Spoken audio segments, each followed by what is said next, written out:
Fala, jovem investidor, seja bem-vindo ao meu canal. Hoje iremos comentar sobre o resultado do terceiro trimestre de 2023 da Klabin. E basicamente, pessoal, o resultado veio abaixo do esperado, então o mercado não esperava uma queda tão grande em relação ao segundo trimestre de 2022. Se a gente, por exemplo, pegar aqui a receita líquida da empresa em relação ao terceiro tri de 2022 versus o terceiro tri de 2023, a gente observa aqui que é 1 bilhão, mais ou menos, a diferença de um ano para o outro, o que representa aqui uma queda, se a gente pegarmos no acumulado de 2023 versus 2022, uma queda de 10%. Em relação também à EBITDA ajustada, a gente consegue observar uma queda de 23%.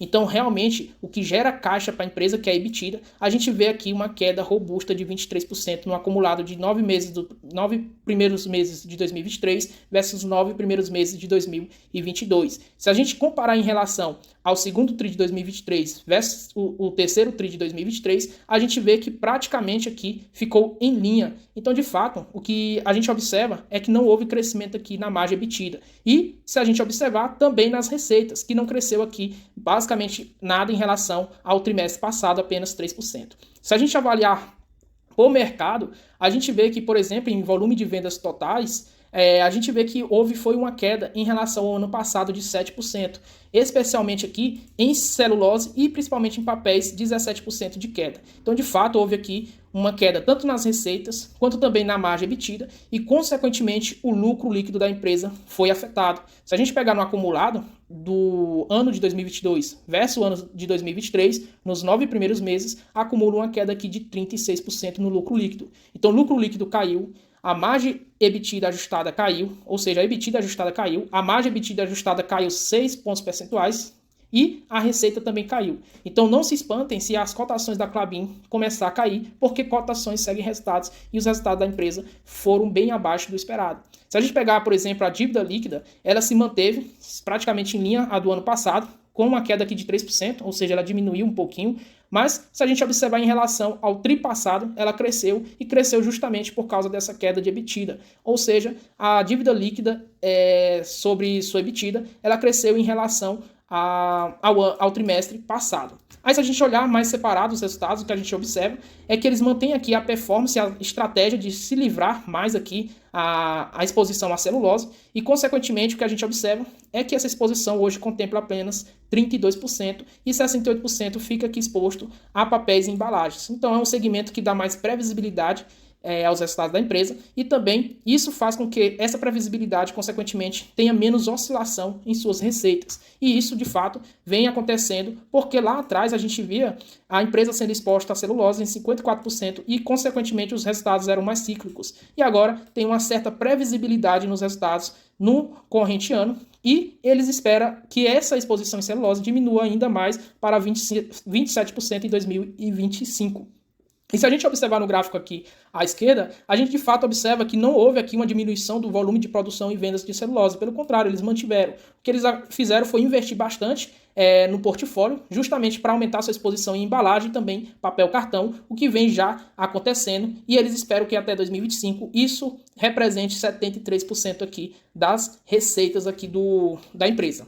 E aí, se a gente observar a perspectiva para o quarto tri de 2023 em relação ao terceiro tri de 2023 para cada segmento, a gente observa que em celulose vai ter uma demanda bem interessante e os preços também ficarão elevados. Ou seja, possivelmente a gente vai ver uma recuperação no segmento. Já no segmento de papel, a gente vai ver aqui uma certa equilíbrio, tendo uma demanda aqui equilibrada e também preços equilibrados. Porém, em embalagens, a gente vai observar uma fraca demanda e preços equilibrados aqui no segmento. Então, é esperado aqui resultados provavelmente semelhantes ao resultado do terceiro tri de 2023, quando eles apresentaram o quarto tri de 2023. Então, iremos utilizar aqui uma replicação do resultado para fazer nossas projeções futuras.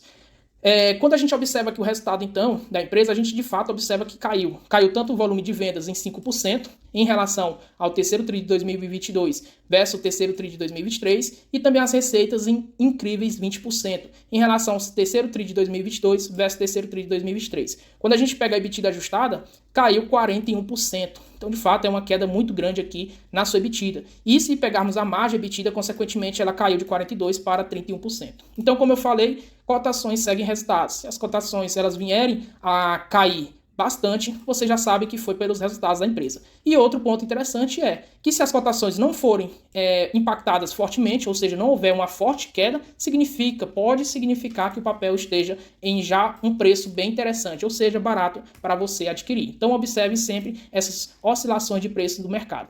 Aí, separadamente, por cada segmento, em celulose a gente vê que o volume de vendas cresceu 4%, porém a gente vê que o preço líquido aqui de fibra curta e fibra longa houve uma queda tanto de 36% para fibra curta e também de 20% aqui em verde para fibra longa. Então, de fato, houve aqui uma queda nesses preços. E o custo aqui não foi um problema, porque a gente viu, pelo contrário, uma queda de 7% e 4%. Então, de fato, houve aqui uma queda bem interessante em relação a custo de produção. Então, isso aqui não foi a bronca, de fato, a demanda diminuiu e impactou fortemente aqui ao volume de vendas e também a receita da empresa. Em relação a papéis e embalagens, a gente vê que de fato, houve uma queda bem forte aqui em relação aos containers de 35% e em papel cartão houve um acréscimo aqui de 7%.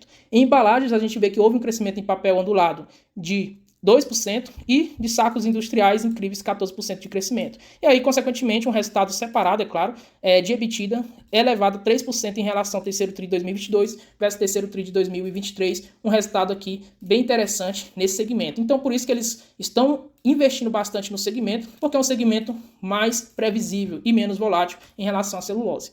Em compensação, o que a gente observa é que queda nos resultados, consequentemente a margem líquida aqui da dívida líquida sobre sua EBITDA, ela cresceu em relação ao segundo TRI de 2023, saltando de 2,8 para 3,2 de 3,2 vezes de dívida líquida sobre EBITDA em dólar. Então a gente tem aqui uma dívida bruta de 28,7 bilhões de reais da Klabin e uma disponibilidade em caixa de 7,8, tendo então a dívida líquida de 20,9 bilhões de reais. Então realmente a empresa atua no segmento em que as dívida de fato é bem alavancada e, consequentemente, eles precisam gerar caixa. O que a gente viu foi queda na sua geração de caixa, queda nas receitas, quedas no lucro e a dívida, consequentemente, cresceu em relação às margens. Porque nominalmente a gente vai observar que praticamente é uma dívida semelhante à do segundo TRI de 2023 e até menor em relação ao primeiro TRI de 2023. Então, nominalmente a gente vê que está em linha a dívida, porém, em relação às suas margens, ou seja, em geração de caixa, ela teve um acréscimo porque a empresa perdeu caixa em relação ao segundo TRI de 2022, segundo TRI e terceiro TRI de 2022. Então, de fato, isso aqui é preocupante porque para a empresa ter segurança de honrar suas dívidas, ela tem que ter geração de caixa. E aí, o caixa da empresa foi cair no terceiro trimestre de 2023. E aí o cronograma de amortização dessa dívida, a gente vê que no curto prazo não há nenhum problema nisso. Então 2023 aqui é bem tranquilo, de 1 bilhão de reais, sendo que o caixa disponível aqui é de 7,8 bilhões. Então não há nenhum problema nesse sentido, nem para 2023, nem 2024, nem 2025 e nem 2026. Então de curto a médio prazo, a empresa está bem tranquila para honrar suas dívidas. E aí a cobertura do caixa da empresa contempla aí 47 meses. Aí se a gente pegar essa geração de caixa e a empresa voltar a gerar maior caixa, consequentemente irá honrar sem nenhum problema suas dívidas de 2027 em diante. Principalmente a de 2029, que é uma dívida imensa de 6,1 bilhões de reais. Mas não vejo nenhum problema nisso, nenhum sentido, porque a empresa gera caixa, gera lucro e mesmo num resultado não tão interessante, ainda assim a empresa apresentou um lucro muito gigante.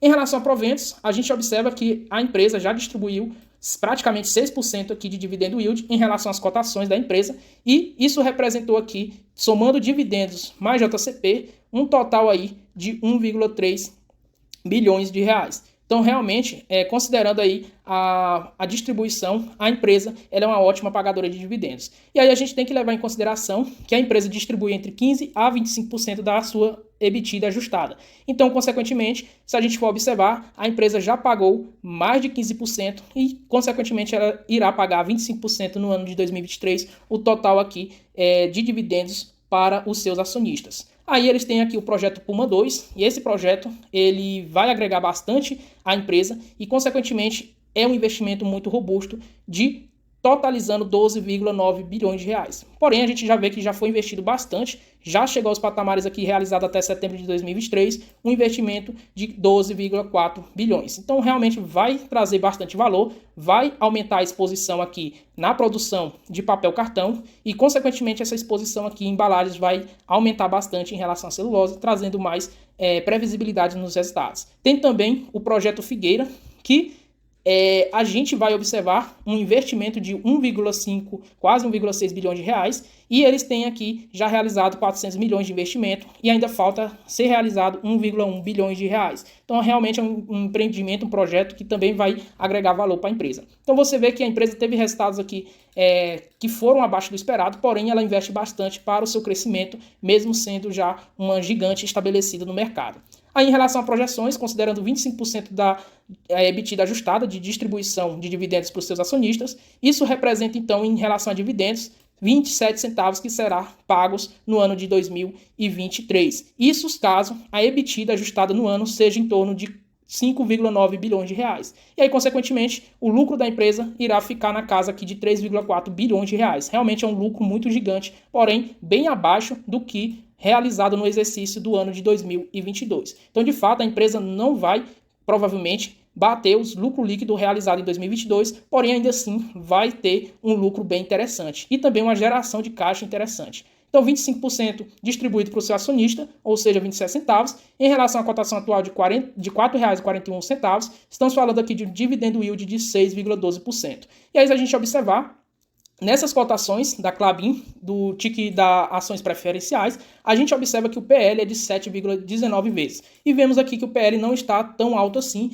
E em relação ao valor intrínseco da empresa, o que a gente observa é que vai representar uma margem de segurança de 13%. Ou seja, está 13% abaixo do seu valor intrínseco, que é de R$ 4,97. E atualmente as cotações estão em R$ 4,41. E nesse momento, então, fica interessante aportar na empresa porque tem uma margem de segurança aqui de 13%. Porém, com esses resultados caindo, a gente sabe que cotações seguem resultados, então aguarda aí observar a movimentação dos papéis, se irá de fato despencar ou se não despencar, isso pode mostrar que o papel já esteja descontado em relação aos seus resultados, porque a gente sabe que o mercado precifica o futuro. Aí depende se o mercado estava precificando alta nos resultados ou abaixo dos resultados. Consequentemente, se estava precificando a alta, o papel deve cair. Se estiver precificando já resultados ruins, consequentemente, o papel não deve cair tanto. E aí já mostra que o papel está em um bom preço, o que condiz aqui com minha fórmula de preço-teto da ação. E aí, pessoal, convido você a adquirir o e-book sobre educação financeira.